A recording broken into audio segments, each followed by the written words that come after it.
جی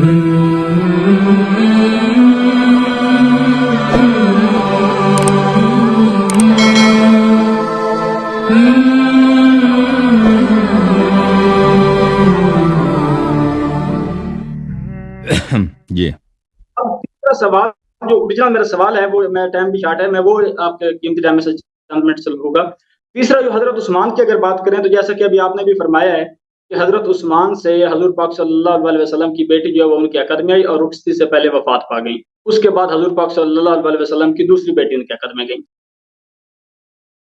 تو صحیح۔ جس کے عقد میں نبی پاک صلی اللہ علیہ وسلم کی بیٹی جائے تو کیا وہ، میں تو اسے یعنی اس پہ کنفیوژن ہے کہ میں اس کو فاسق کیسے کہہ دیتا ہوں جس کے عقد میں نبی پاک صلی جو اللہ علیہ نبی کے وسلم کی بیٹی جائے؟ والدین کو مسلمان نہیں کہتا بھائی، داماد میں بعد میں غلطی نہیں کر سکتا بھائی، یہ کیسے ہو سکتا ہے؟ ٹھیک ہے نا؟ دیکھیں نکاح جو ہوتا ہے ظاہر اسلام پہ ہوتا ہے میرے بھائی، نکاح ظاہر اسلام پہ ہوتا ہے۔ نکاح کی شرط یہ ہے کہ دل سے مومن ہو، دل سے مومن ہو۔ جی اور اس زمانے میں عثمان سے یہ باتیں صادر نہیں ہوئی تھی، اس زمانے میں یہ ابتدائی ہجرت کی بات ہے۔ اس زمانے میں تو یہ آ کے مسجد میں آ کے نماز پڑھتے تھے کہ یا رسول اللہ ہم نے ہجرت کی، ہم نے کلمہ گو ہیں بھائی، ہم تو آپ کے پیروکار ہیں، ٹھیک ہے نا؟ رسول صلی اللہ علیہ وسلم تو سب لوگوں سے اچھے برتاؤ کرتے تھے۔ رسول صلی اللہ علیہ وسلم کو دلوں کا حال کا بالکل پتہ تھا، تو وہ نہیں کہتے، لوگوں کسی کو بے عزت نہیں کرتے تھے کہ مجھے پتہ ہے تیرے دل میں نفاق ہے، وہ بالکل یہ نہیں کرتے تھے۔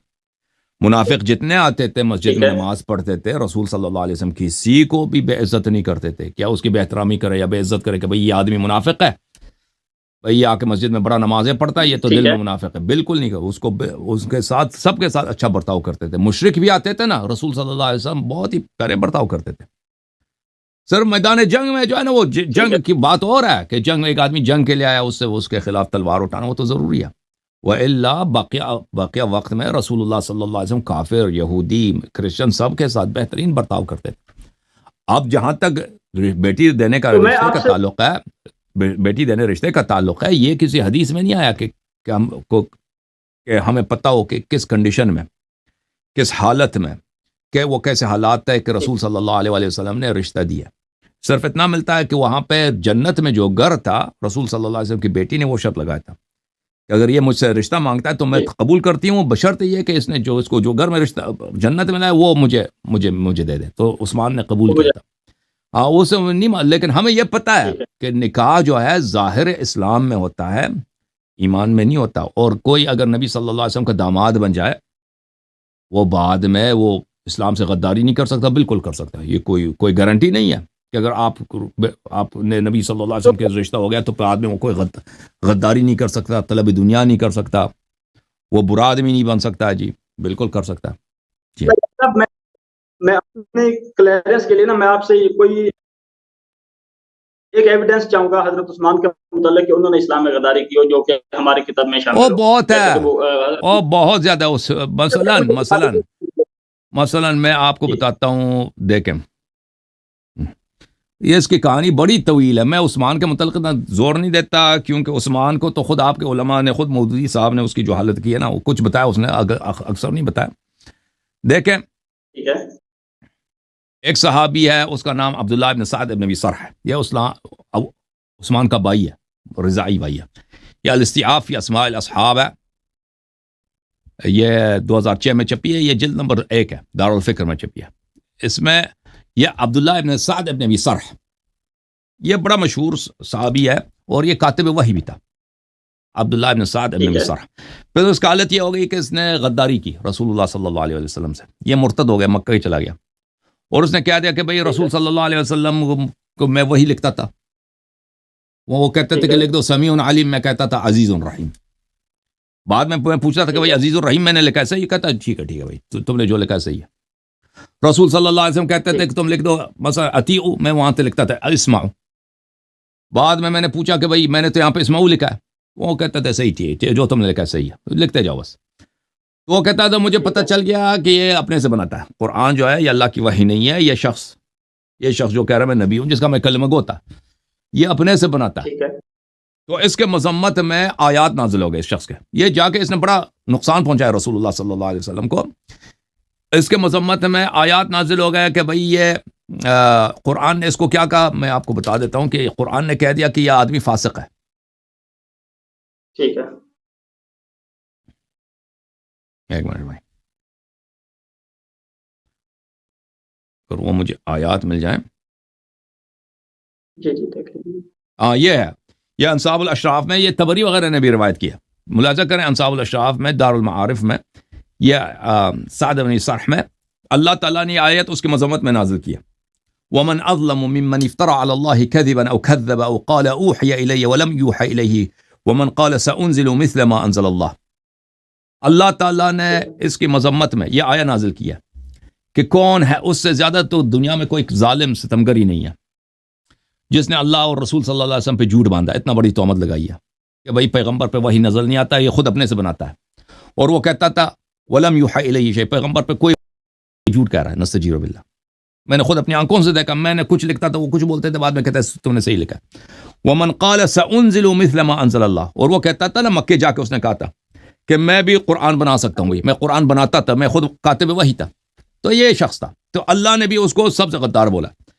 تو اب جب فتح مکہ ہوا نا تو رسول صلی اللہ علیہ وسلم نے حکم دیا کہ عبداللہ ابن سعد ابن صرح جہاں بھی ملے اس کو قتل کیا جائے، اس ملعون کو، اس کو کیا کیا جائے؟ قتل کیا جائے، سر قلم کیا جائے، چاہے وہ پردوں کے میں بھی لپٹ جائے تو اس کو قتل کرو. تو یہ تو کیونکہ یہ عثمان کا بھائی تھا، عثمان کا یہ رضائی بھائی تھا، یا اس کا اب مجھے شک ہو سوتیلا بھائی تھا یا رضائی بھائی تھا، اس طرح تھا اس کا. تو یہ عثمان کو پتہ تھا یہ کہاں چھپا ہوا ہے. عثمان اس کے پاس گیا، اس کو قتل کرنے کے بجائے اس کو لے کے آئے رسول صلی اللہ علیہ وسلم کے پاس. رسول صلی اللہ علیہ وسلم نے جب اس کو دیکھا کہ یہ اس کو قتل کیوں نہیں کیا، تو عثمان منتیں کرنے لگا کہ یا رسول اللہ اس کو معاف کرو. تو رسول صلی اللہ علیہ وسلم نے اپنے منہ پھیر دیے، عثمان سے منہ پھیر دی، ٹھیک ہے نا.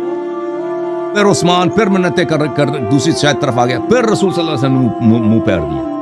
پھر تیسری دفعہ اس نے منتیں کرنا شروع کیا، تو پھر رسول صلی اللہ علیہ وسلم نے کہا چلو اس کو چھوڑ دو، اس کو چھوڑ دو. تو لوگوں نے کہا کہ بھائی یا رسول اللہ آپ نے اشارہ نہیں کیوں نہیں کیا کہ ہم قتل کر دیتے اس کو، صحابہ نے کہا. تو رسول صلی اللہ علیہ وسلم شان یہ نہیں کہ میں آنکھوں سے اشارے کروں، جب میں نے کہہ دیا تھا کہ یہ کس کعبے کے پردے کے میں بھی لپٹا اس ملعون کو، تو اب یہ تمہارے سامنے آیا. عثمان نے اس کو پناہ دیا، عثمان کو اجازت نہیں تھی اس کو پناہ دے، عثمان پہ واجب تھا کہ اس کو قتل کر لیتا. عثمان نے اس کی جان بھی بچائی اور رسول صلی اللہ علیہ وسلم کو تعزیت بھی کیا، اس کو لے کے آئے. اور دوسرے صحابہ نے بھی کسی کو کوئی وہ نہیں تھا، پرواہ نہیں تھا کہ اس کو قتل کیا جائے. الٹا کہہ رہا ہے کہ آپ نے آنکھوں سے کیوں اشارہ نہیں کیا، چشم کوئی آنکھ وغیرہ مار دیتے کیوں. رسول صلی اللہ علیہ وسلم کی شان یہ نہیں، میں نے فرمایا کہ میری یہ شان نہیں ہے کہ میں کام کروں. بہرحال جب دیکھ اب ایک شخص کو اللہ تعالیٰ نے قرآن میں اس کو ملعون بولا ہے، کافر بولا ہے. جب عثمان کو خلافت ملی ہے، اس نے سب سے پہلے کام کیا ہے، مصر کی سرزمین کو اس نے اس کو گورنر بنا دیا. مصر کے سرزمین پہ اسی اپنے بھائی کو اس نے گورنر بنا دیا. حالانکہ جس کو دیکھ ایک شخص جو دشمن رسول ہے، جس کو بتایا ومن اظلم ممن افترى على الله كذبا او قال اوحي الي ولم يوحى اليه شيء ومن قال سانزل مثل ما انزل الله، کہ اس سب شخص سے زیادہ ستمگر ہی نہیں ہے، ستمگر وہی ہے جو رسول صلی اللہ علیہ وسلم. یہ مسئلہ خلافی نہیں ہے کہ یہ آئے اسی کے متعلق ہے، اس طرح بھی نہیں ہے. شیعوں کی روایت ہے، سب کا اجماع یہی ہے کہ آئے اسی ملعون کے متعلق ہے. اگر واقعا اس کو اسلام پہ، رسول صلی اللہ علیہ وسلم کی رسالت پہ واقعا یقین ہوتا تو اس زمانے میں تو بڑے بڑے صحابہ موجود تھے.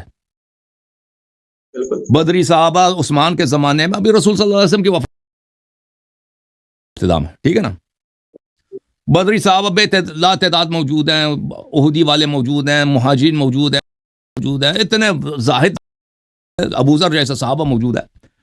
تو تم نے دیکھو مصر اتنا بڑا علاقہ ہے، تو تم نے اس کو وہاں پہ رکھا، اور اس نے کہ لوگوں نے عثمان پہ بغاوت کیا کہ بھئی اس کو ہٹا دو یہاں سے.